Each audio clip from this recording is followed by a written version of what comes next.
Good morning, अस्सलाम वालेकुम जी। आज आपके इस्लामियात की क्लास 2 के लेसन हज़रत नूह अलैहिस्सलाम की समरी है। पेज नंबर 28 पर अम्बिया कराम और मशाहिर इस्लाम। अम्बिया का मतलब नबी की जमा और मशाहिर इस्लाम बुज़ुर्ग शख्सियात, इस्लाम की बुज़ुर्ग शख्सियात। हमारे प्यारे नबियों के किस्से। अल्लाह ताला इंसानों से बहुत प्यार करता है। अल्लाह ताला चाहता है कि हम अच्छे काम करें और बुरे कामों से बचें।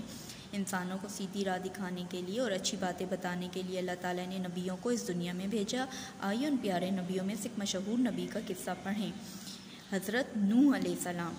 हज़रत नूह अलैहिस्सलाम को अल्लाह ताला ने हज़रत आदम अलैहिस्सलाम के बाद इस दुनिया में लोगों की हिदायत के लिए भेजा। ओके, अल्लाह ताला ने हर ज़माने में इंसानों की रहनुमाई के लिए, रहनुमाई का मतलब हिदायत, पैगम्बरों और रसूलों को दुनिया में भेजा।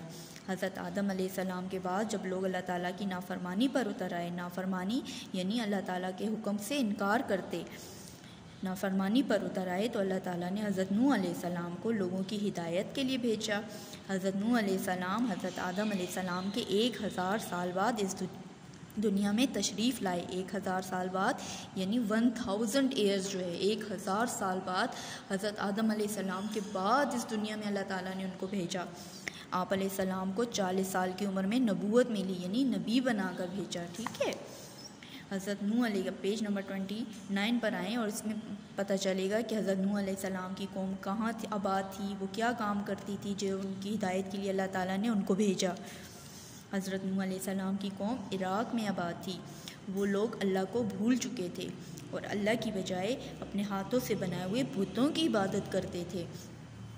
आप अलैहिस्सलाम अपनी कौम को अल्लाह की इबादत करने और उसके सिवा किसी और को अपना माबूद ना बनाने की तालीम देते। माबूद यानी अपना खुदा ना बनाते की हिदायत देते कि सिर्फ़ अल्लाह ही है जो एक है और कि कोई इसका शरीक नहीं है। वो हज़रत नूह अलैहिस्सलाम ये तालीम उनको देते कि वो अल्लाह के अपने हाथों के बनाए हुए बुतों को छोड़ दें और सिर्फ़ अल्लाह की इबादत करें जिसने उनको पैदा किया है।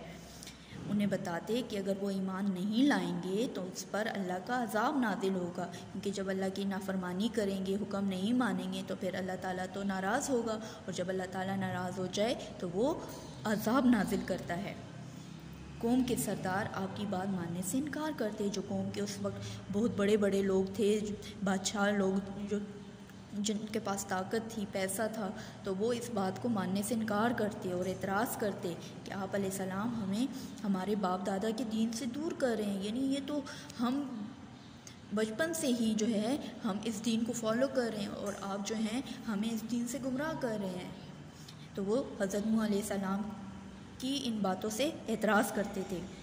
अब नेक्स्ट पैराग्राफ, हज़रत नूह अलैहिस्सलाम उनकी ये सब बातें सुनकर नाराज़ ना होते, बल्कि उन्हें नरमी से समझाते कि मैं अल्लाह का रसूल हूँ, अल्लाह के पैगामात तुम तक पहुँचाने आया हूँ। तुम अगर मेरी बात मानोगे तो इसमें तुम्हारा ही फ़ायदा है। आप अलैहिस्सलाम की इन बातों से तंग आकर आप अलैहिस्सलाम की कौम आप अलैहिस्सलाम को घेर लेती और मारने पीटने लगती। वो आप अलैहिस्सलाम को इस कदर मारते कि आप अलैहिस्सलाम बेहोश हो जाते। जब आप अलैहिस्सलाम होश में आते तो दोबारा उन्हें तबलीग करने खड़े हो जाते। तबलीग का मतलब दावत देना, नेक रास्ते की तरफ बुलाना। आप अलैहिस्सलाम ने तबलीग का सिलसिला कई 100 बरस तक जारी रखा, लेकिन बहुत ही कम लोगों ने आप अलैहिस्सलाम की दावत पर ईमान कबूल किया। अपनी कौम से नाउमीद होकर आप अलैहिस्सलाम ने अल्लाह से मदद चाही, यानी अल्लाह से मदद मांगी कि या अल्लाह तू मदद कर, मेरी ये कौम मेरी बात नहीं सुन रही। अल्लाह ने आपको अलैहिस्सलाम को तसल्ली दी, तसल्ली मतलब हौसला दिया और इत्तला दी कि जिन लोगों ने आप अलैहिस्सलाम की दावत को कबूल किया और ईमान लाए वही अल्लाह के अज़ाब से महफूज रहेंगे और नाफरमानों पर अल्लाह ताला का अज़ाब नाजिल होगा। अल्लाह ताला ने हज़रत नूह अलैहिस्सलाम को हुक्म दिया कि आप अलैहिस्सलाम एक कश्ती तैयार करें, क्योंकि अल्लाह आपकी कौम पर पानी का अज़ाब भेजने वाला है। तो जब अल्लाह ताला ने उनको ये कहा तो हज़रत नूह अलैहिस्सलाम ने कश्ती तैयार करना शुरू की। वो कश्ती इस टाइप की थी कि उसके 3 दर्जे थे।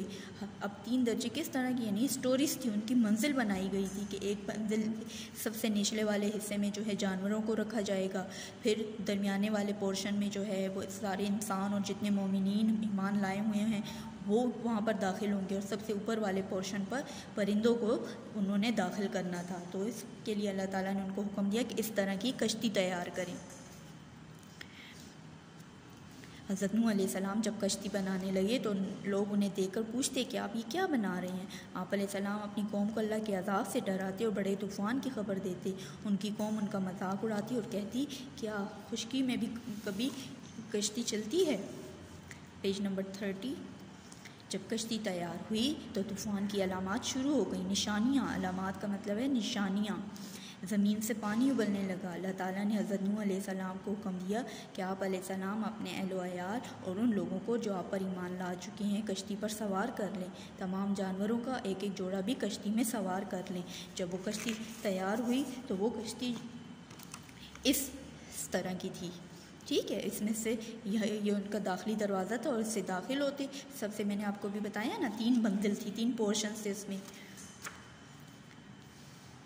जो लोग अल्लाह के फरमाबरदार हो चुके थे कश्ती में सवार हो गए, लेकिन आप अलैहिस्सलाम का एक बेटा ना आया। हज़रत नूह अलैहिस्सलाम ने उनसे कहा कि मेरे प्यारे बेटे ईमान ले आओ और कश्ती में सवार हो जाओ। उसने आप अलैहिस्सलाम की बात ना मानी। वो कहा मैं किसी पहाड़ पर चढ़कर अपनी जान बचा लूँगा। वहाँ जो लोग बात नहीं मानते थे उन्होंने ये कहा कि हम पहाड़ों पर अपने घरों की छतों पर चढ़ जाएंगे और हम बच जाएंगे। तो उन्होंने ऐसा किया, लेकिन फ़ायदा कुछ भी ना हुआ।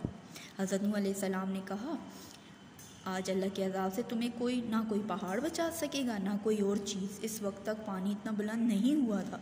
थोड़ी देर में हर तरफ पानी ही पानी था। पहाड़, दरख्त वगैरह पानी में डूब गए।